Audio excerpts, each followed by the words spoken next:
இப்போ என்ன bro offer அதை சொல்லுங்கள் ஃபஸ்ட்டு அப்படின்னு கேட்டிங்கன்னா, கப்பி நம்மக்கிட்ட ஒரு பேர் பர்ச்சேஸ் பண்ணுறவங்களுக்கு ஒரு பீட்டா மேல் ஃபிஷ் வந்து ஃப்ரீயாக கிடைக்க போகுது. அண்டு கப்பி வந்து 3 பேராக நீங்கள் எடுத்தீங்க அப்படின்னா, பீட்டாவோட ஒரு பேர் வந்து நமக்கு வந்து ஃப்ரீயாக வந்து கொடுத்துட போகிறோம். இது வந்து இப்போதைக்கு போய்கிட்டு இருக்க ஆஃபர். நெக்ஸ்ட் வந்து கிவ்அவேலாம் இருக்குது. ஸோ மறக்காம பாருங்கள். கப்பி வந்து இப்போ 20 பேர் மட்டும் தான் நம்மக்கிட்ட அவைலபிளாக இருக்குது. கொஞ்சம் சீக்கிரமாக வந்து நீங்கள் ஆர்டர் பண்ணிட்டீங்க அப்படின்னா உங்களுக்கு வந்து அந்த பீட்டா பேர் கிடச்சிரும். ஸோ சீக்கிரமாக வந்து கப்பி வந்து நீங்கள் ஆர்டர் பண்ணிக்கோங்க. இது வந்து பார்த்திங்கன்னா பிளாட்டினம் டம்போயர் அப்படின்னு சொல்லுவாங்கள்ல, அந்த வெரைட்டியோட கப்பி வந்து இப்போ கிட்ட நம்ம அவைலபிள் இருக்குது. அண்ட் இந்த ஒரு மேல் ஃபிஷ் வந்து நம்ம சொல்லிட்டு ஆல்ரெடி ப்ரீடிங் விட்டு நம்ம வந்து எடுத்தது.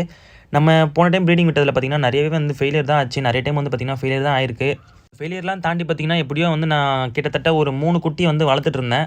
அந்த 3 குட்டியில் வந்து ஒரு ஃபீமேல் வந்து பார்த்திங்கன்னா இப்போ வந்து ரீசெண்டாக வந்து செத்துருச்சு. அது என்ன வந்து டிசீஸ்னால செத்துருச்சு. அது ஒயிட் ஸ்பாட் சொல்லுவாங்க பார்த்திங்களா. அந்த வின்டர் சீசனில் வந்து ஒயிட் ஸ்பாட் டிசீஸ் வந்து ஃபிஷ்ஷஸ் எல்லாத்துக்குமே வந்து மோஸ்ட்லி வந்து வந்துடும். இது வந்து நம்ம எப்படி க்யூர் பண்ணுறது அப்படின்னு நான் வீடியோ வந்து அப்லோட் பண்ணுறேன். அது வந்து அந்த ஒயிட் ஸ்பாட் வந்ததுனால அந்த ஃபிஷ் வந்து செத்துருச்சு. இப்போ பார்க்குறீங்க பார்த்தீங்களா, இதுதான் வந்து பேரண்ட்டு. இது வந்து அதோட குட்டி. இந்த குட்டியை